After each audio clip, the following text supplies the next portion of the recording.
यदि आपको भी शुगर एडिक्शन है और बहुत ज़्यादा आप शुगर कंज्यूम करते हैं किसी भी फॉर्म में, वो आप बहुत ज़्यादा चाय कॉफ़ी में यदि शुगर लेते हैं, या बहुत ज़्यादा आप शुगर वाइट शुगर से बनी मिठाइयाँ खाते हैं, या आप कोल्ड ड्रिंक लेते हैं, या फिर आप और जो चीज़ें हैं जो जंक फूड है, पैक्ड फूड है, यानी आपकी पेस्ट्रीज़, आपका केक एंड बहुत सारी चीज़ें, यदि देखा जाए इसमें तो इनके सबके टेस्ट को डेवलप करने के लिए बहुत सारी शुगर उसमें उन्हें डालनी पड़ती है।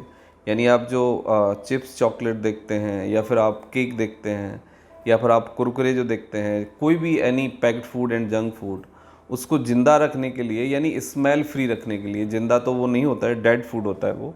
तो आप कल्पना करिए कि एक फूड को प्रिपेयर किया गया साल 6 महीने पहले, 3 महीने पहले, इवन 2 साल पहले, और उसमें कोई स्मेल नहीं है, उसका टेस्ट बहुत अच्छा रहता है कंटिन्यूसली, और आप उसको एंजॉय करते हैं, तो उसमें शुगर की बहुत बड़ी अमाउंट हम लेते हैं। यानी कि यदि आपने एक दिन के अंदर 200 ml कोल्ड ड्रिंक लिया, तो लगभग आपने 8 से 10 चम्मच शुगर उसमें कंज्यूम कर ली। जितने भी आपके ये ड्रिंक्स हैं, कोल्ड ड्रिंक्स, ऐसा ना है, नहीं है कि भाई बियर और अल्कोहल ही हार्मफुल है। There is no doubt, beer और अल्कोहल उसमें भी शुगर होता है, उसमें भी आपका शुगर कंटेंट है प्लस एसिड है। लेकिन उसके साथ साथ आपका कोल्ड ड्रिंक भी उतनी ही हार्मफुल है, क्योंकि कोल्ड ड्रिंक एक एसिडिक सॉल्यूशन है जिसके अंदर शुगर काफ़ी है, और वो नेचर में उस पीएच यदि हम देखें तो एसिडिक है। तो वो न केवल आपको अल्सरेशन कर सकता है और दूसरी बीमारियां कर सकता है, और उससे लाइफ स्टाइल डिसीज़ का भी खतरा कंटिन्यूसली आपके साथ जुड़ जाता है। तो यदि शुगर का एडिक्शन आप करते हैं डायरेक्टली और इनडायरेक्टली, या शुगर से बने हुए उत्पाद प्रोडक्ट आप कंज्यूम करते हैं डेली बेसिस, तो ये उतना ही खतरनाक है जितना कि अल्कोहल और स्मोकिंग और तंबाकू। एक रिसर्च के अनुसार जो कैंसर है दुनिया में, और कैंसर के पीछे जो रीज़न है वो हमारी life style, radiation, pollution, plus ये जो शुगर और कंसनट्रेटेड फैट, यानी बहुत ज़्यादा डालडा रिफाइंड का इस्तेमाल, ट्रांस फैट का इस्तेमाल, प्लस शुगर, वाइट शुगर, ये भी रिफाइंड शुगर ही होती है, वाइट शुगर का इस्तेमाल, और उससे बने प्रोडक्ट का हद से ज़्यादा कंज्यूम करना, ये कैंसर को पैदा करता है। और ये नेचर वाइज कैंसरस होते हैं, क्योंकि ये फ्री रेडिकल्स प्रोड्यूस करते हैं बॉडी के अंदर, और जब सेलुलर लेवल पे आपके मेटाबॉलिक चेंज आता है, तो उसके कारण कैंसर होने का खतरा बहुत ज़्यादा बढ़ जाता है।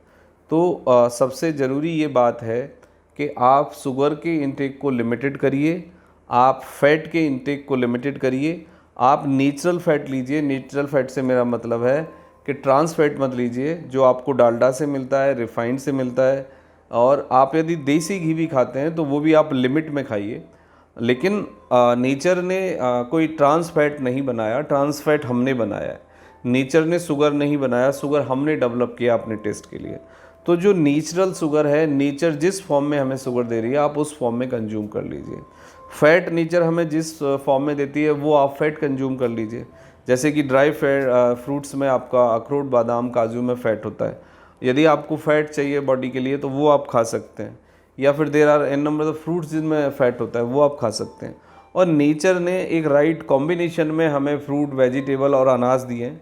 यदि हम इन तीनों को सही मात्रा में सीजनल पॉइंट ऑफ व्यू से, जहाँ पे हम रहते हैं उस तरीके से हम कंज्यूम करें, तो हमें सब कुछ मिल भी जाएगा, और हमें लाइफ स्टाइल डिसीज़ यानी बीमारियाँ भी नहीं होंगी। तो ज़रूरत इस बात की है कि हम फूड के मामले में थोड़े से डिसिप्लिन हों, नेचुरल हों, और ये जो सब पैक्ड फूड है, जंक फूड है, कोल्ड ड्रिंक है, स्मोकिंग है, ये सब हम छोड़ें। तभी आप एक अच्छी हेल्थ को सस्टेन कर पाएंगे, बीमारियों से बच पाएंगे। और यदि पहले से आपको कोई लाइफ स्टाइल डिसीज़ हो गया है, तो फिर आप यदि ये छोड़ पाएंगे तो आपकी दवाइयाँ भी आपके ऊपर काम करेंगी।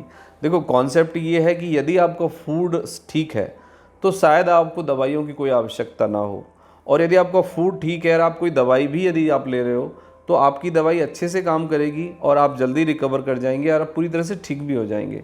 लेकिन यदि आपका फूड ख़राब है, तो लेट एंड अर्ली आपकी दवाई भी आपके ऊपर काम करना बंद कर देगी, या तो फिर दवाई की डोज बढ़ानी पड़ती है या उसका सॉल्ट चेंज करना पड़ता है, और आप कुछ दिन के बाद देखते हैं कि एक बीमारी से आप शुरू है, अब आपको 2-3 बीमारियां हो गई।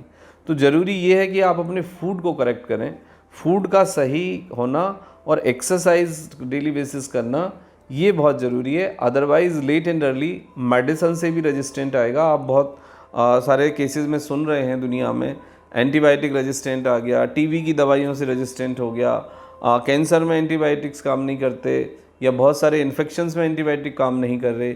ये वही लोग होते हैं जिन पे एंटीबायोटिक काम नहीं करते, जिन्होंने ट्रांस फैट और जिन्होंने शुगर, जिन्होंने पैक्ड फूड, जंक फूड बहुत ज़्यादा कंज्यूम कर रखे होते हैं, और बॉडी में बहुत ज़्यादा टॉक्सिन्स होते हैं, जिनके बॉडी में बहुत ज़्यादा शुगर लेवल होता है। उस केसेस में ये रेजिस्टेंट बहुत फास्ट डेवलप होती है, और रेजिस्टेंट डेवलप होने का मतलब है कि आपके लिए फिर मेडिसिन से आपका ठीक होना या दूसरी जो आपका ट्रीटमेंटल ऑप्शन है उससे आपकी रिकवरी में बाधा आएगी, परेशानी होगी। तो ज़रूरत इस बात की है कि आप शुगर के एडिक्शन के अंदर हैं यदि, तो आप इमीडिएटली कॉल दीजिए और आप अपने शुगर के इनटेक को लिमिटेड करिए। शुगर का एडिक्शन भी उतना ही हार्मफुल है जितना तंबाकू का, जितना अल्कोहल का और जितना बीड़ी का। तो आप शुगर को एक एडिक्शन की कैटेगरी में रखिए। शुगर एक स्लो पॉइजन है जो धीरे धीरे आपको बीमार करता है, स्लोली आपके बॉडी में रेजिस्टेंट डेवलप करता है, और फिर उसके बाद मेडिसिन का इफ़ेक्ट आपके शरीर पे आना बंद हो जाता है, एंड आपकी जो बीमारी है आप देखते हैं कि वो कॉम्प्लिकेटेड हो जाती है। तो आप इस प्रक्रिया को रोकिए। Thank you very much and take care yourself.